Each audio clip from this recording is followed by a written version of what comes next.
Global skill development mission में आपका स्वागत है। हेलो फ्रेंड्स, पाइथन सीरीज़ में आपका स्वागत है। मेरा नाम है वरिंदर सिंह।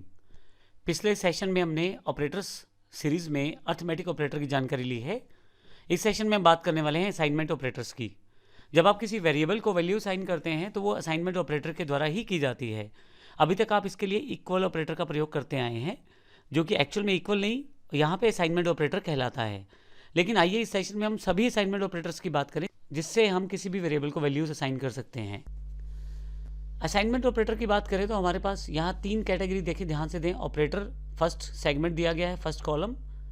असाइनमेंट ऑपरेटर की बात करें तो हमारे पास यहाँ पे जो असाइनमेंट ऑपरेटर होते हैं उसमें वैल्यू जो है आप किसी भी वेरिएबल में स्टोर कर सकते हैं। लेकिन असाइनमेंट ऑपरेटर की वजह से फ़ायदा ये रहता है कि आपका वो कैलकुलेशन कम स्टेप्स में कन्वर्ट हो जाता है। जैसे यदि आप यहाँ देखें, सबसे पहला कॉलम ऑपरेटर है जिसमें अलग अलग तरह के ऑपरेटर्स दिए गए हैं, और दूसरा पर्टिकुलर्स का है, तीसरा रिजल्ट का है। और सबसे पहले यहाँ पे असाइनमेंट ऑपरेटर, ये इक्वल ऑपरेटर नहीं है, यहाँ पे असाइनमेंट कहलाएगा। अगर मैं यहाँ पे x में 20 वैल्यू स्टोर करना चाहता हूँ तो मुझे केवल ये लिखना है, और 20 जो वैल्यू है वो x में असाइन हो जाएगी। तो इसका अर्थ ये हुआ कि अगर मुझे कोई वैल्यू असाइन करनी है तो जो असाइनिंग फ्लो रहता है वो राइट हैंड से लेफ्ट साइड की तरफ रहता है। तो 20 की जो वैल्यू है वो x में जाके स्टोर हो जाएगी। और अगर मैं प्लस असाइन ऑपरेटर यूज़ करता हूँ या एडिशन असाइनमेंट्स यूज़ करता हूँ तो आप देखेंगे इसमें ये कुछ इस तरह से बिहेव करेगा। अगर आप x में 20 है आपकी वैल्यू, और अगर आप उसमें 5 और जोड़ना चाहते हैं तो बजाय x equal to x plus 5 लिखने के आप x प्लस इक्वल टू 5 लिख सकते हैं। इसका अर्थ ये रहेगा कि पहले जो वैल्यू 20 है उसमें 5 जोड़ा जाएगा और फिर वही वैल्यू जो आउटपुट आएगा वो x में ट्रांसफ़र कर दिया जाएगा। ये लाइन बिल्कुल इसके इक्विवेलेंट है, x equal to x plus 5, इसलिए यहाँ पे आउटपुट 25 आ जाएगा। सेम बाकी कैटेगरी में भी, माइनस कैटेगरी में भी ऐसे ही होगा। अगर x माइनस और ये असाइनमेंट ऑपरेटर यूज़ करता हूँ तो उस केस में x equal to x minus 5 option रहेगा, x इक्वल टू 20 आउटपुट आ जाएगा। इसी तरह से मल्टीप्लिकेशन ऑपरेटर है, डिवीज़न है और मॉड्यूलस है, और बाकी ऑपरेटर्स भी वहाँ पे अवेलेबल हैं। और आइए इस प्रोग्राम को हम करके देखते हैं किस प्रकार से इसका आउटपुट रहता है। यहाँ हमारे पास पहले से एक असाइनमेंट डॉट पी वाई के नाम से प्रोग्राम मैंने बना दिया है। x में 20 स्टोर है।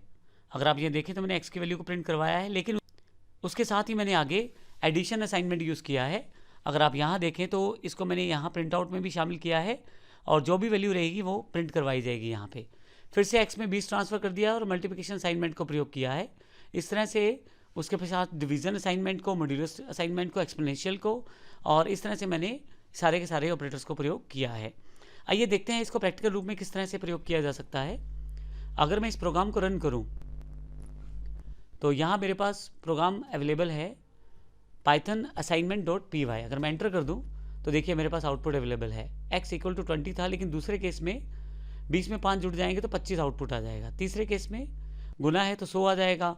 उसके पश्चात 4, 0, 3 और 16। आप अगर ध्यान से देखें तो इससे हम एक स्टेप कम कर लेते हैं एडिशन के प्रोसेस में। आपको कोई भी वेरिएबल दोबारा यूज़ नहीं करना और आप वैल्यू उसमें वापस असाइन कर लेते हैं। तो इस तरह से लाइन ऑफ कोर्स शॉर्ट हो जाता है और जल्दी आपका काम हो जाता है। तो एक एक लाइन जब छोटी हो जाती है तो वहाँ पे बहुत बड़ा फ़र्क पड़ता है इस बात का प्रोग्राम्स की लेंथ में। तो आपकी प्रोग्रामिंग जो है वो और ज़्यादा बेहतर हो जाती है इस तरह से। तो ये असाइनमेंट ऑपरेटर थे हमारे। नेक्स्ट सेशन में हम अगले ऑपरेटर पे जानकारी लेंगे। धन्यवाद।